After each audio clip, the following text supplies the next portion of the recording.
checking in to say, Los Angeles is a nightmare. Sand, surf, sea gypsies, all there is cement. No parks, no schools, no yards. It goes on forever in all directions, it all looks the same, and there's no place to sleep.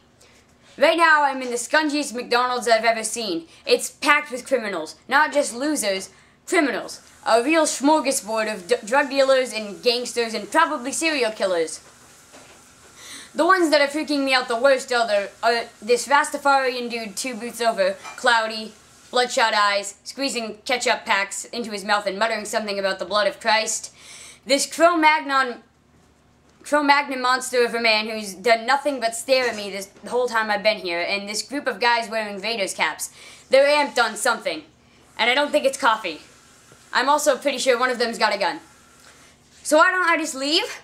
Because outside's worse. It's like some weird horror movie where the ghouls come out at night and walk the streets looking for souls to capture and kill.